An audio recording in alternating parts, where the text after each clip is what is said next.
नियति। ये हैं गोवा के 2 टिकट, 3 रातें और 2 दिन का हनीमून पैकेज। मैं तो अभी कहीं नहीं जा सकती, लेकिन अगर मैं ऑफिस नहीं गई ना तो काम का भी बहुत नुकसान हो जाएगा। अंबर, समीर को कहना कि ये टिकट है ना वो ट्रेवल एजेंट को वापस कर दे। मम्मी आप सबकी बहुत याद आ रही है। तो अभी तो मिल रहे हैं ना बेटा पग फेरों पे। ये रस्म करना जरूरी है क्या? अभी भी बताया ना मैंने, ये रस्म बहुत जरूरी है। अभी अभी मम्मी का फोन आया था। अच्छा, वो पूछ रही थी कि पग फेरे की रस्म कब करनी है। तुम्ही ने तो कहा था कि ऑफिस में कितना सारा काम है, वो लोग तुम्हें छुट्टी नहीं देंगे। लेकिन मैं एक बार दुबे जी से बात कर देखती हूँ ना। ठीक है बेटा। ये ठीक नहीं है। देवयानी, ये तुम? आप चुप रहिए।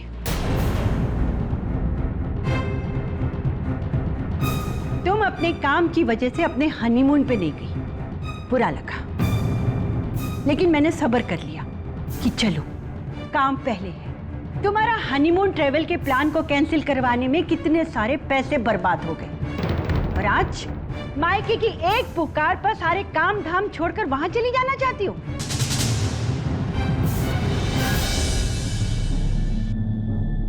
मैं समझ सकती हूँ, क्योंकि एक दिन मैं भी मायके को छोड़कर आई थी।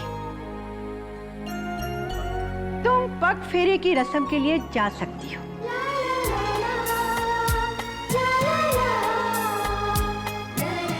पर मेरी एक शर्त है।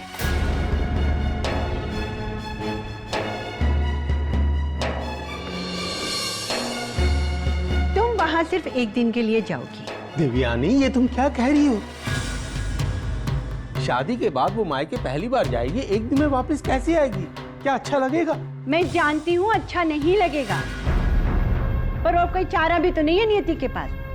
अरे इसी ने तो बताया था कि ऑफिस में इस वक्त कोई अर्जेंट काम आ गया है, अगर इसने अभी छुट्टी ले ली तो इसकी नौकरी खतरे में पड़ जाएगी। और फिर इसकी रेपुटेशन का भी तो सवाल है। और वैसे भी पग फेरे की रस्म में बेटी अकेली नहीं जाती है, उसका पति भी उसके साथ जाता है।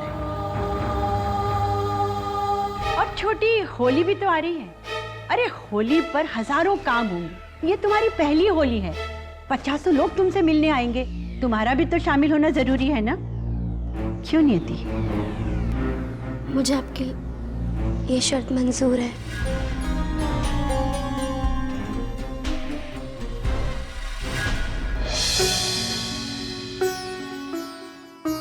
अरे आज इतनी जल्दी?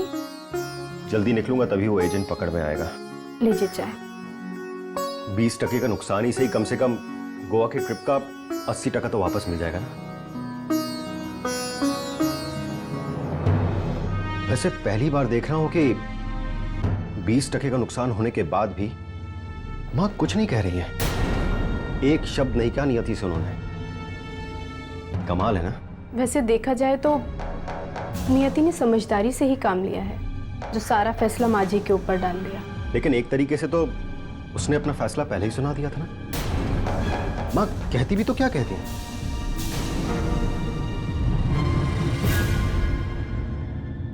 लेकिन नियति ने मां का कहना ना मानकर इस घर के डिसिप्लिन को तोड़ा है। लेकिन शायद उसे पता भी नहीं होगा कि उसने क्या कर दिया है। अच्छा मुझे देर हो रही, मैं चलता हूं।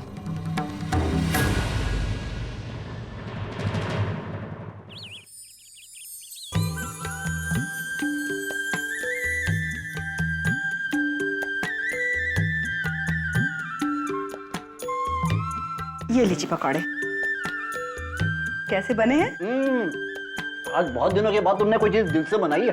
मैं भी और लेके आती हूँ। अरे पकौड़ों को छोड़िए और यहाँ आराम से बैठिए और हमारे साथ पकौड़े खाने का मजा लीजिए। क्या बात है, आज बड़े चहक रहे हैं। अरे कल दीदी जो आ रही मम्मी। इसलिए तो आज हर चीज में स्वाद आ रहा है। परसों होली भी तो है। अरे हाँ, इस बार तो होली पे दीदी जीजू भी हमारे साथ रहेंगे ना। कितना मजा आएगा। वरना मैंने तो सोचा था कि इस बार मैं होली नहीं खेलूंगी दीदी के बिना। मैं भी यही सोच रहा था कि इस बार नियति नहीं रहेगी तो मेरा सफेद कुर्ता तो सफेद ही रह जाएगा। अच्छा मम्मी, एक दिन हम दीदी जीजू को ना बाहर भी खाना खिलाने ले जाएंगे। जरूर। बिल्कुल नहीं, उन्हें जो भी खिलाना होगा मैं अपने हाथों से बना के खिलाऊंगी, समझ गई? मैं तो अपनी बेटी को 1 मिनट के लिए अपनी नजर से ओझल नहीं होने दूंगी। हर वक्त उससे बातें करती जाऊंगी। हाँ, और बाकी लोग आप दोनों की शक्लें देखते रहेंगे, देखते रहेंगे, देखते रहेंगे, हैं? और नहीं तो क्या? मैं थोड़ा अगली बार के लिए भी बाकी रखिएगा। अगली बार? अरे पता भी है अगली बार वो कब आएगी? देखो भाई, जमाई पहली बार घर आ रहा है, उसकी खातिरदारी में किसी तरह की कोई कमी नहीं होनी चाहिए।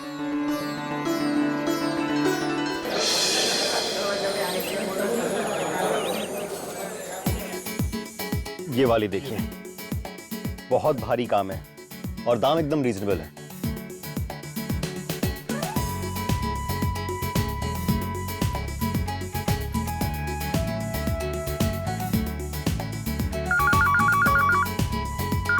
ऋषि फोन आ रहा है, देखना। भैया आप संभालेंगे? ये शेड देखिए, एकदम लेटेस्ट है। ये आपको देवयानी साड़ी के बाहर कहीं भी नहीं मिलेगा। हेलो, हेलो, क्या कर रहे हो? भजिए तल रहा हूँ। अब कोई साड़ी की दुकान पे क्या करता है? अच्छा जल्दी बताओ तुम्हें क्या काम है, मुझे बहुत काम है अभी। तुम ना फट से प्रॉमिस करते हो और झट से भूल जाते हो। अब मैं कौन सा प्रॉमिस भूल गया भाई? क्यों? तुमने कहा नहीं था कि मैं तुम्हें फिल्म दिखाऊंगा? किया था। चलो ना, वो पास के हॉल में कितनी अच्छी फिल्म लगी है, देख कर आते हैं। शो कितने बजे का है? 6:30 बजे का। ऋषि, जी भैया। कस्टमर्स को अटेंड करो ना। हाँ जी भैया, मैं आता हूँ। हेलो ऋषि, फिल्म का नाम सुनते ही ना तुम्हें सांप सूंघ जाता है। कोई सांप आप नहीं सूंघा है। क्या आज दुकान में कोई भी सेल्समैन नहीं आया ना, इसलिए मैं समीर भैया की मदद कर रहा हूँ। तो करो ना, किसने तुम्हें रोका है? करते रहो काम, और आंधा से कभी तुम मुझसे ये झूठा वादा मत करना, समझ में आ रहा है? ऋषि, फोन रखो और कस्टमर्स पे ध्यान दो। हाँ जी भैया, मैं आता हूँ भैया। एक मिनट भैया, तुम रोना बंद करो। मैं कह रहा हूँ ना, मैं शाम को आ जाऊंगा, ठीक 6:30 बजे तैयार मिलना तो मुझे। पक्का? हाँ पापा पक्का। ठीक है, मगर तुम भैया से क्या बहाना करोगे? अरे कोई भी बहाना बना लूंगा। कोई भी बहाना बना लूंगा। लेकिन क्या?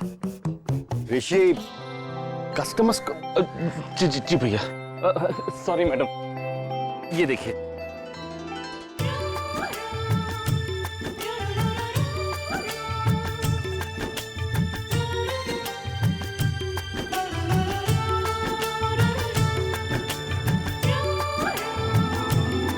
मैडम जी? ये शादी की सीट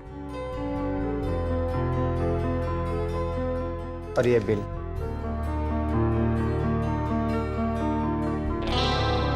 अरे सॉरी बाबा, तुम तो जानती हो कि दुकान से निकलने के लिए कितने पापड़ बेलने पड़ते हैं। शुक्र मनाओ कि मैं आ गया हूँ। हाँ चलो बहुत देर हो रही, चलना चाहिए हमें। चलो। ये क्या है? नियति की शादी की डीवीडी। शादी की डीवीडी? हाँ। तो रखना है इसे। कौन है? माँ, मैं एक्चुअली ये सीडी आई है शादी की अंबर के। और माँ, मैंने उसके ससुराल भी भिजवा दी माँ। हाँ, अच्छा किया।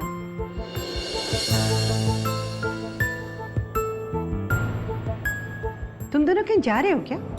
नहीं, हाँ वो माँ, वो फिल्म लगी है, सो हम लोग सोच रहे थे कि देख कर आ जाते। तुमने समीर को बताया? समीर का अभी मेरे पास फोन आया था कि तुम राम निवास में साड़ियों की डिलीवरी देने जा रहे हो और तुम तो फिल्म देखने जा रहे हो। फिर तुमने समीर को फोन करके क्यों कहा कि वो तुम्हारा इंतजार करे? तुम साथ में घर में वापस आओगे? ऋषि, मैं देख रही हूँ तुम्हें अपने काम की, अपने भाई की और इस घर की रेपुटेशन की बिल्कुल परवाह नहीं है। तुम्हारा यही हाल रहा ना ऋषि, तो मुझे लगता है तुम हमारे दुकान की बरसों की बनाई हुई रेपुटेशन को मिट्टी में मिला दोगे। अभी जाओ राम निवास में साड़ियों की डिलीवरी करो। और मछली तो ये क्या है? ये क्या है? अभी तक सोफे के कवर चेंज नहीं किए। एक काम नहीं होता है तुमसे? बस पिक्चर दिखा लो तुम लोगों को। ऋषि जो कहा है वो करो। बात करते हैं।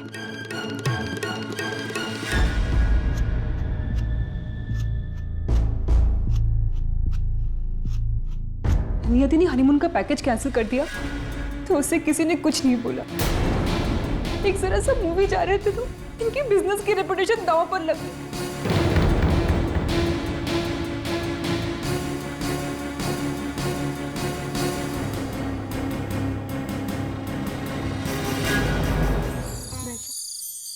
अरे ये बहुत अच्छा किया बेटा, बहुत अच्छा किया, इसी की जरूरत थी। क्या बात है, जीते रहो बेटा।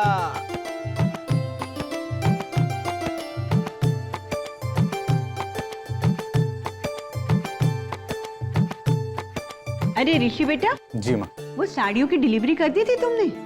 जी माँ। अच्छा, ये वैशाली कहाँ है? बुलाओ उसे, सब इंतजार कर रहे हैं। वो कमरे में ही है माँ। उसकी तबीयत खराब लग रही थी उसे, तो वो माँ वो सो गई।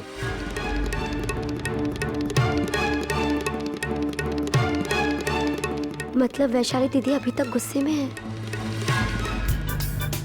शांत हो जाइए ख्वातीनो हजरात, मतलब देवियों और सज्जनों, प्रस्तुत किया जा रहा है किस्सा अंबर नियति भाग 1, यानी हमारे छोटे बहू बेटे की शादी का सीडी। क्या बात है, वाह वाह। अच्छा रोहिणी बेटा, लाइट ऑफ कर दो।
क्या हुआ?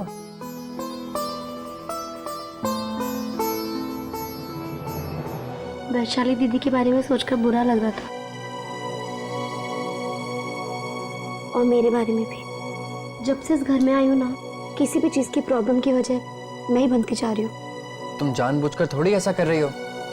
कोई भी इंसान जब किसी नई जगह पर आता है तो उसे एडजस्ट होने में टाइम तो लगता है ना। डोंट वरी, सब ठीक हो जाएगा। एक्चुअली बुरा तो मुझे लग रहा है, माँ ने तुम्हारे पग फेरे को भी शर्त में बांध दिया और मैं कुछ नहीं कर पाया। सॉरी। सॉरी तुम क्यों बोल रहे हो? तुमने क्या किया?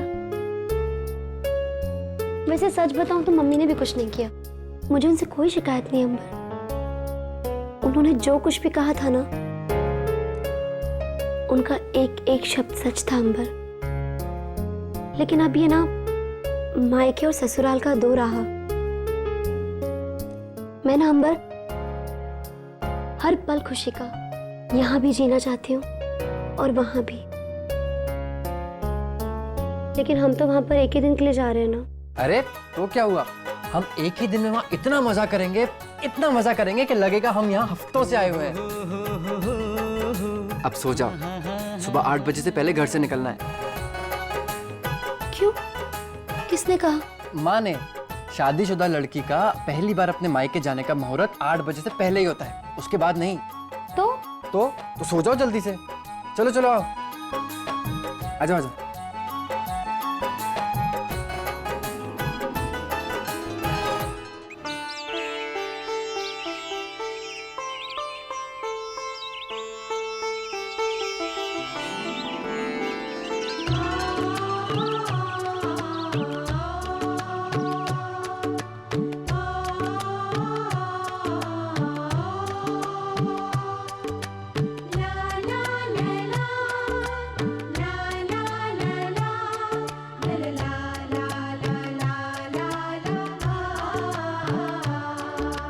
अब ससुराल की दहली को लांघकर सीधे अपने मायके की ओर चली जाओ। और हाँ, पीछे मुड़कर मत देखना। जी। क्या मुझे भी ऐसा ही करना होगा? अरे नहीं बेटा, तुम बार बार मुड़ के देख सकते हो। हमारे यहाँ लड़कों के ऊपर इतना कायदा कानून लागू नहीं होता। आपको मालूम है या मुझे मालूम है? बेटा जी। पग फेरे की रस्म के अनुसार तुम्हें हर वक्त अपनी पत्नी का साथ देना है, इस घर से जाने से लेकर इस घर में वापस आने तक। समझ के तुम दोनों? अब जाओ।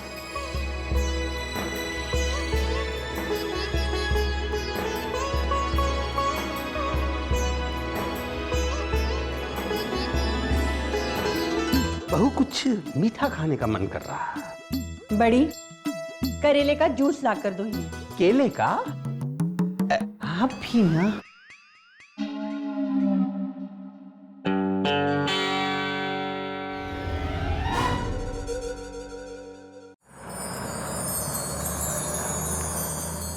बहुत देर हो गई, अब तक तो उन्हें आ जाना चाहिए था।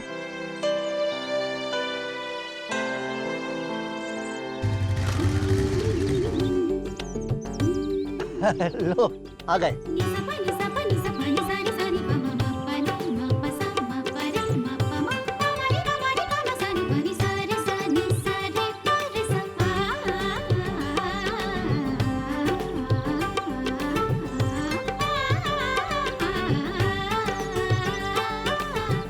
जीते रहो बेटा, जीते रहो।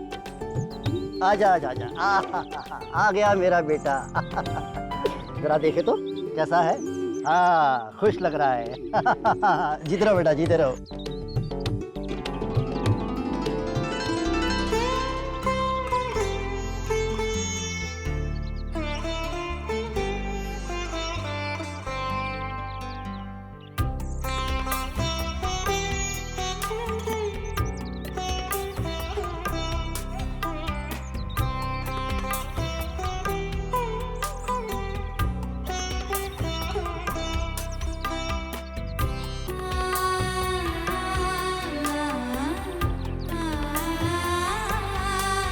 अरे चलो, आज तो हम सब जीजू के साथ घूमने जाएंगे।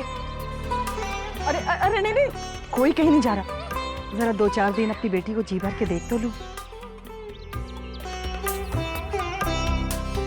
नियति बेटा, अभी 1-2 हफ्ते तो रुकेगी ना बेटा?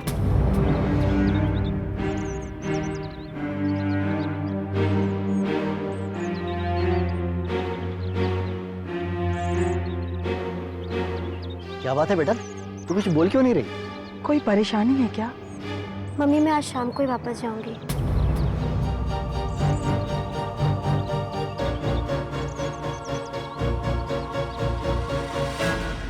क्या बात है बेटा, कोई बात हो गई क्या?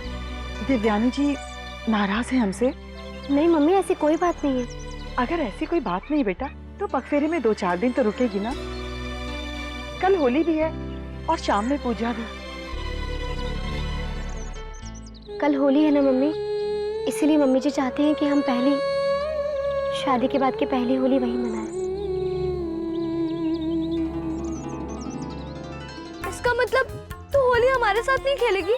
तुझे पता है मैंने और बैजू ने मिलके तो कितने सारे प्लान बनाए थे, कि हम यहाँ जाएंगे वहाँ जाएंगे होली खेलेंगे और फिर बस भी कर अन्नी, तू मेरी बहन के साथ दोस्त भी तो है, भूल गई? मुझे नहीं समझेगी? हाँ पर इसका मतलब ये थोड़ी कि मैं तुझे शाम को जाने की परमिशन दे दूं।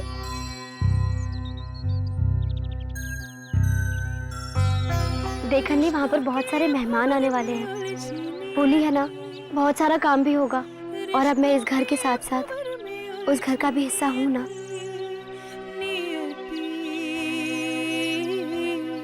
जाते जाते सहती है हर छोर।